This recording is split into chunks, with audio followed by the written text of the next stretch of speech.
السلام علیکم ورحمۃ اللہ وبرکاتہ۔ پچھلی ویڈیو میں آپ نے سماعت فرمایا کہ نبی کریم صلی اللہ تعالیٰ علیہ وآلہ وسلم کے والدین صاحب ایمان ہیں، اور اہل سنت والجماعت کا عقیدہ یہی ہے، اور سنی صحیح العقیدہ کا عقیدہ یہی ہے کہ حضور کے والدین صاحب ایمان ہیں اور وہ جنتی ہیں۔ جیسا کہ آپ نے ملاحظہ فرمایا کہ اللہ تبارک و تعالیٰ نے ان دونوں کو زندہ فرمایا، پھر نبی کریم صلی اللہ تعالیٰ علیہ وسلم کا وہ دونوں کلمہ پڑھے، اس کے بعد پھر وہ دونوں اپنے اپنے قبر میں آرام فرمانے لگے۔ چنانچہ حضور رحمت عالم صلی اللہ تعالیٰ علیہ وسلم کے والدین کو بغیر ایمان یعنی لا ایمان کہنا، کافر کہنا، یہ اہل سنت والجماعت کا عقیدہ نہیں ہے۔ اہل سنت والجماعت میں سنی صحیح العقیدہ مسلمانوں کا عقیدہ یہی ہے کہ حضور کے والدین صاحب ایمان ہیں۔ اب یہاں سے آگے ملاحظہ فرمائیں۔ چنانچہ حضور رحمت عالم صلی اللہ تعالیٰ علیہ وسلم کے والدین رضی اللہ تعالیٰ عنہما کا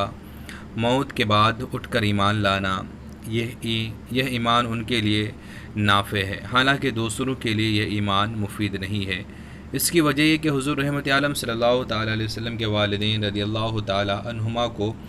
نسبت رسول کی وجہ سے جو کمال حاصل ہے وہ دوسروں کے لیے نہیں ہے، اور حضور رحمت عالم صلی اللہ تعالیٰ علیہ وسلم کی حدیث ہے، لیست شعری ما فعل ابواہ، کاش مجھے خبر ہوتی کہ میرے والدین کے ساتھ کیا معاملہ کیا گیا۔ اس کے بارے میں امام سیوطی رحمۃ اللہ تعالیٰ علیہ نے در منصور میں فرمایا کہ حدیث مرسل اور ضعیف الاسناد ہے۔ بہرکیف مندرجہ بالا اقتباسات جو معتبر کتابوں سے لیے گئے ہیں ان کو پڑھ کر ان کو سننے کے بعد حضور اقدس صلی اللہ تعالیٰ علیہ وسلم کے ساتھ والہانہ عقیدت اور ایمانی محبت کا یہی تقاضا ہے کہ حضور رحمت عالم صلی اللہ تعالیٰ علیہ وسلم کے والدین رضی اللہ تعالیٰ عنہما اور تمام آبا و اجداد بلکہ تمام رشتہ داروں کے ساتھ ادب و احترام کا التزام رکھا جائے، بجز ان رشتہ داروں کے جن کا کافر اور جہنمی ہونا قرآن و حدیث سے یقینی طور پر ثابت ہے، جیسے ابو لہب اور اس کی بیوی حمالۃ الحطب۔ باقی تمام قرابت والوں کا ادب ملحوظ خاطر رکھنا لازم ہے، کیونکہ جن لوگوں کو حضور رحمت عالم صلی اللہ تعالیٰ علیہ وسلم سے نسبت قرابت حاصل ہے ان کی بے ادبی و گستاخی یقیناً حضور علیہ الصلاۃ والسلام کی ایذا رسانی کا باعث ہوگا، اور آپ قرآن کا فرمان پڑھ چکے، جو لوگ اللہ عز و جل اور اس کے رسول صلی اللہ تعالیٰ علیہ وسلم کو ایذا دیتے ہیں وہ دنیا و آخرت میں ملعون ہے۔ اسی مسئلے میں اعلیٰ حضرت مولانا شاہ امام احمد رضا خان فاضل بریلوی علیہ رحمت و رضوان کا ایک محققانہ رسالہ بھی ہے جس کا نام شمول الاسلام لآباء الکرام ہے، جس میں آپ نے نہایت ہی مفصل و مدلل طور پر یہ تحریر فرمایا ہے کہ حضور علیہ الصلاۃ والسلام کے آبا و اجداد موحد و مسلم ہے۔ اب ذرا یہاں سے برکات نبوت کا ظہور ملاحظہ فرما لیں۔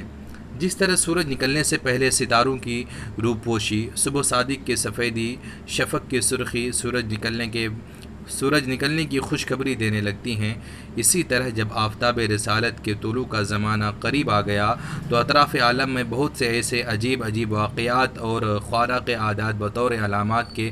ظاہر ہونے لگے جو ساری کائنات کو جھنجھوڑ کر یہ بشارت دینے لگے کہ اب رسالت کا آفتاب اپنی پوری آب و تاب کے ساتھ طلوع ہونے والا ہے۔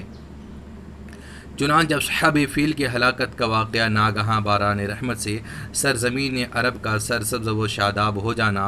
اور برسوں کی خشک سالی دفع ہو کر پورے ملک میں خوشحالی کا دورہ ہو جانا، بتوں کا منہ کے بل گر پڑنا، فارس کے مجوسیوں کے 1000 سال سے جلائی ہوئی آگ کا ایک لمحہ میں بجھ جانا، کسریٰ کے محل کا زلزلہ اور اس کے 14 کنکروں کا منہدم ہو جانا، ہمدان اور قم کے درمیان 6 میل لمبے 6 میل چوڑے بحر ساوا کا یکایک بالکل خشک ہو جانا، شام اور کوفہ کے درمیان وادی سماوا کی خشک ندی کا اچانک جاری ہو جانا، حضور رحمت عالم صلی اللہ تعالیٰ علیہ وسلم کی والدہ کے بدن سے ایک ایسے نور کا نکلنا جس سے بصرہ کے محل روشن ہو گئے۔ یہ سب واقعات اسی سلسلے کی کڑیاں ہیں جو حضور علیہ الصلوۃ والتسلیمات کی تشریف آوری سے پہلے ہی مبشرات بن کر عالم کائنات کو یہ خوشخبری دینے لگے، مبارک ہو وہ شہ پردہ سے باہر آنے والا ہے، گدائی کو زمانہ جس کے در پر آنے والا ہے۔ حضرات انبیاء کرام علیہ السلام سے قبل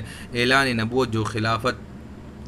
خلافت عادت اور عقل کو حیرت میں ڈالنے والے واقعات صادر ہوتے ہیں، ان کو شریعت کی اصطلاح میں ارحاس کہتے ہیں، اور اعلان نبوت کے بعد انہی کو معجزہ کہا جاتا ہے۔ اس لیے مذکورہ بالا تمام واقعات ارحاس ہیں جو حضور نبی رحمت صلی اللہ تعالیٰ علیہ وسلم کے اعلان نبوت کرنے سے قبل ظاہر ہوئے، جن کو ہم نے برکات نبوت کے عنوان سے بیان کیا ہے۔ اس قسم کے واقعات جو ارحاس کہلاتے ہیں ان کی تعداد بہت زیادہ ہیں، ان میں سے چند کا ذکر ہو چکا، چند دوسرے واقعات بھی آپ سماعت فرما لیں۔ محدث ابو نعیم اپنی کتاب دلائل النبوت میں حضرت عبداللہ بن عباس رضی اللہ تعالیٰ عنہما کی روایت سے یہ حدیث بیان کی ہے کہ جس رات حضور رحمت عالم صلی اللہ تعالیٰ علیہ وسلم کا نور نبوت حضرت عبداللہ رضی اللہ تعالیٰ عنہ کی پشت اقدس سے حضرت آمنہ رضی اللہ تعالیٰ عنہ کے بطن مقدس میں منتقل ہوا، روئے زمین کے تمام چوپائیوں خصوصاً قریش کے جانوروں کو اللہ تعالیٰ نے گویائی عطا فرمائی، یعنی بولنے کی صلاحیت عطا فرمائی، اور وہ بولنے لگے اور انہوں نے بزبان فصیح اعلان کیا کہ آج اللہ عز و جل کا وہ مقدس رسول شکم مادر میں جلوہ گر ہو گیا جس کے سر پر تمام دنیا کی امت کا تاج ہے اور جو سارے عالم کو روشن کرنے والا چراغ ہے۔ مشرق کے جانوروں نے مغرب کے جانوروں کو بشارت دی، اسی طرح سمندروں اور دریاؤں کے جانوروں نے ایک دوسرے کو یہ خوشخبری سنائی کہ حضرت ابو القاسم صلی اللہ تعالیٰ علیہ وسلم کی ولادت باسعادت کا وقت قریب آ گیا ہے۔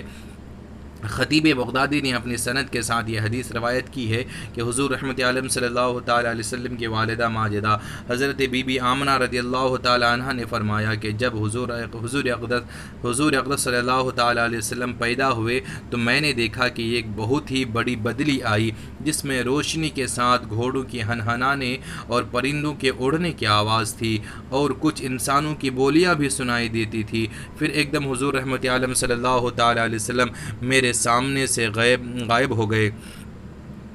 اور میں نے سنا کہ ایک اعلان کرنے والا اعلان کر رہا ہے کہ محمد صلی اللہ تعالیٰ علیہ وسلم کو مشرق و مغرب میں گشت کراؤ اور ان کو سمندروں کی بھی سیر کراؤ تاکہ تمام کائنات کو ان کا نام، ان کا حلیہ، ان کی صفت معلوم ہو جائے، اور ان کو تمام جاندار مخلوق یعنی جن و انس، ملائکہ اور چرندوں و پرندوں کے سامنے پیش کرو اور انہیں حضرت آدم علیہ السلام کی صورت، حضرت شیس علیہ السلام کی معرفت، حضرت نوح علیہ السلام کی شجاعت، حضرت ابراہیم علیہ السلام کی خلت، حضرت اسماعیل علیہ السلام کی زبان، حضرت اسحاق علیہ السلام کی رضا، حضرت صالح علیہ السلام کی فصاحت، حضرت لوط علیہ السلام کی حکمت، حضرت یعقوب علیہ السلام کی بشارت، حضرت موسیٰ علیہ السلام کی شدت، حضرت ایوب علیہ السلام کا صبر، حضرت یونس علیہ السلام کی طاعت، حضرت یوشع علیہ السلام کا جہاد، حضرت داؤد علیہ السلام کی آواز، حضرت دانیال علیہ السلام کی محبت، حضرت الیاس علیہ السلام کا وقار، حضرت یحییٰ علیہ السلام کی عصمت، حضرت عیسیٰ علیہ السلام کا زہد عطا کر کے ان کو تمام پیغمبروں کے کمالات اور اخلاق حسنہ سے مزین کر دو۔ اس کے بعد وہ بادل چھٹ گیا، پھر میں نے دیکھا کہ آپ ریشم کے سبز کپڑے میں لپٹے ہوئے ہیں اور اس کپڑے سے پانی ٹپک رہا ہے اور کوئی منادی اعلان کر رہا ہے کہ واہ واہ، کیا خوب محمد صلی اللہ تعالیٰ علیہ وسلم کو تمام دنیا پر قبضہ دے دیا گیا اور کائنات عالم کی کوئی چیز باقی نہ رہی جو ان کے قبضہ اقتدار و غلبہ اطاعت میں نہ ہو۔ اب میں نے چہرہ انور کو دیکھا تو 14ویں کے چاند کی طرح چمک رہا تھا اور بدن سے پاکیزہ مشک کی خوشبو آ رہی تھی۔ پھر 3 شخص نظر آئے، ایک کے ہاتھ میں چاندی کا لوٹا، دوسرے کے ہاتھ میں سبز زمرد کا تشت، تیسرے کے ہاتھ میں ایک چمکدار انگوٹھی تھی۔ انگوٹھی کو 7 مرتبہ دھو کر اس نے حضور رحمت عالم صلی اللہ تعالیٰ علیہ وسلم کے دونوں شانوں کے درمیان مہر نبوت لگا دی۔ پھر حضور علیہ السلام کو ریشمی کپڑے میں لپیٹ کر اٹھایا اور ایک لمحہ کے بعد سپرد کر دیا۔